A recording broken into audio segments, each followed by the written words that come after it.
Hello everyone. Today is the day we are planting out our passata organic tomatoes. So I thought I film the process. This is our seed starting bed, which we seeded in early April, 6th of April, if I remember correctly. And after about 20 days, those tomato seeds germinated. In the meantime, we had sub-zero temperatures like -5. But the bed was covered with plastic and also 2 layers of row cover. So the tomatoes grew slower, but you can see they have thicker stems. And maybe 2 weeks or 3 weeks later, we see that another variety, which is still smaller, but it will be ready to plant out in maybe 2 more weeks. Those are our leeks starts. So a bit earlier today we pulled 20 some plants from this row. The ones that are left are smaller because they were very dense. We usually start with the biggest. We put those in water, and I will show you then later the actual bed where we'll be planting them and our method of planting. Okay, so this is the bed which will be filled with passata tomatoes.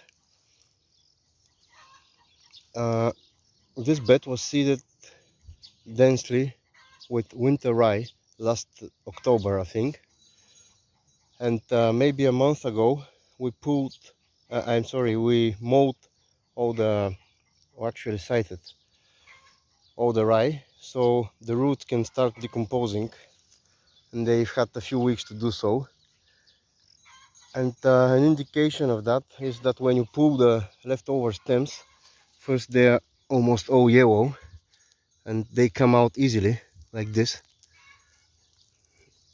You can see that they grow in very tight clumps, so usually seeding winter rye discourages other weeds from growing, and in fact we had very few couch grass and bindweed here, which are the main problem in other beds. So far this winter rye experiment is very successful, and you can see how crumbly the soil is when you shake the root ball like this.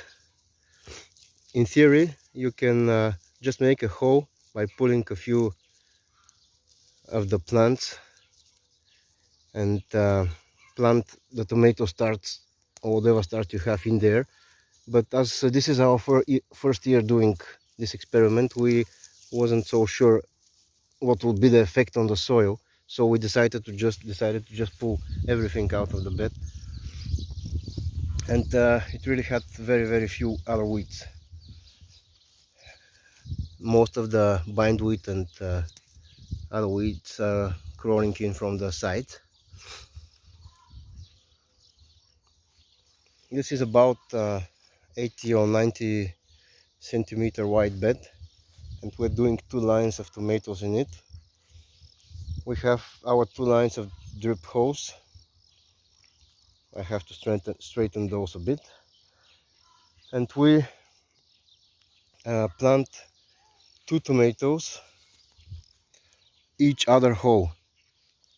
This is the drip hole, another one which is free, there's no tomato plant here, and the next one is here.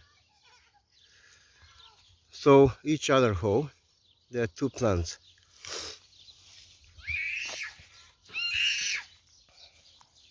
This is how we plant the tomatoes. I've got 2 of the seedlings here. They're rather tall because they were densely planted, but this is okay because, as you probably know, the whole of the stem of the tomato can form roots if it's put in moist environment, like in the soil or maybe in water. So we plant the tomatoes not straight up but leaning like that, and We make the hole for the tomato specifically this way, that the drip line holes are closer to the roots, and the plants will be bent a little bit like this. So when we're drip watering, the water will be closer to the roots. After the tomatoes are placed, I put some of our roughly sieved compost on top, a few handfuls closer to the roots.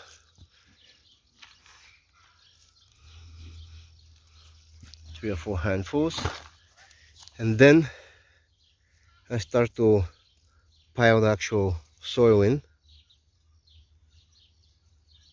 spread them a little bit. So the top layer is the soil, not the compost, and the compost is closer to the roots to make a better environment, more fluffy soil, easier for the new roots to form, and also richer on in biological activity.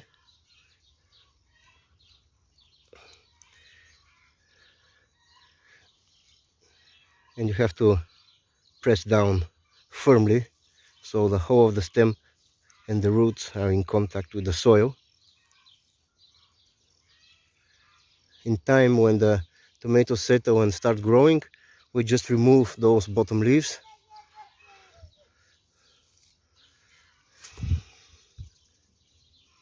Yeah, this is almost done.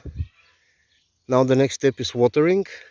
We water deeply, maybe 2 or 3 liters per spot, and then we mulch, and we don't water the seedlings for the next maybe 2 weeks, even if it's very hot, because our soil is with very high clay content. It retains the moisture for a long time, and also this stimulates the tomatoes to run roots deeper in the soil, and this way in the heat of the summer they suffer less from heat stress and our very sparse watering, on which I will make another video.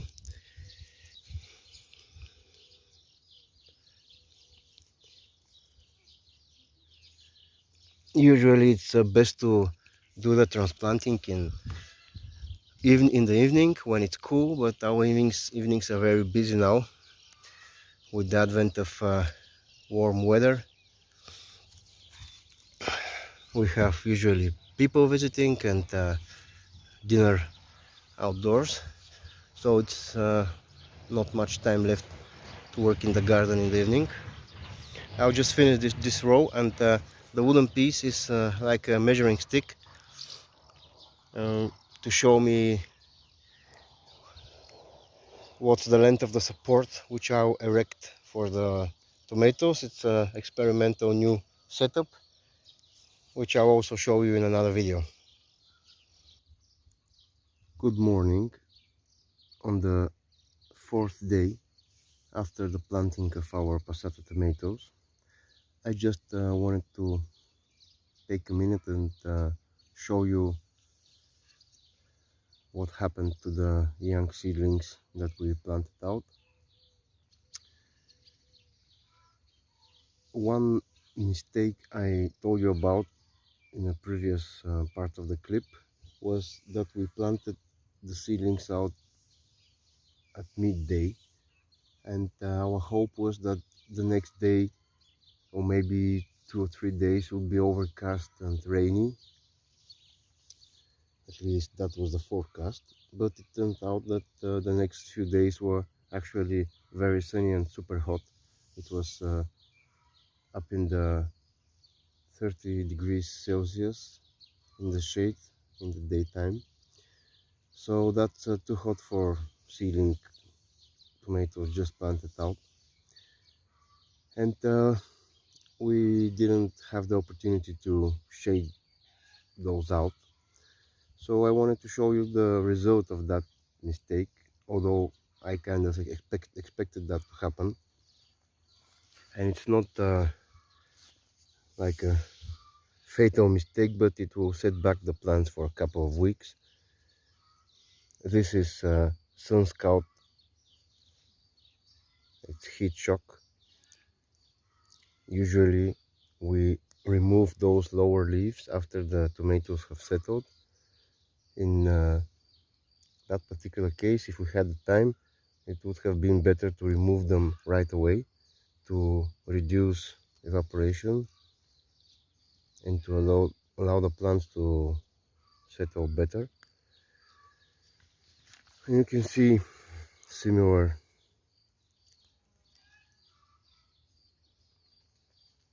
results on many of the plants. They will recover, maybe they'll be set back a couple of weeks, but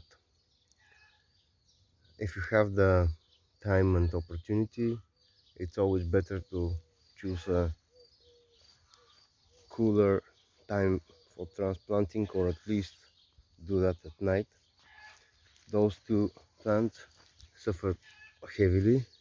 They have almost no leaves left, so we'll be just replacing those. And this week we're forecasted for rain. I'm skeptical, but we'll wait and see. And if it really starts raining, we'll just replace a few of the plants that suffered the most, and the other ones will recover. In any case, we don't need passata tomatoes in the middle of summer, so a couple of weeks later is not a problem. Here we left some of the self-seeded Nigella flowers. They originally grew in this bed 5 years ago, and since then they self-seed very well. And I like the appearance and wispy foliage. And also you can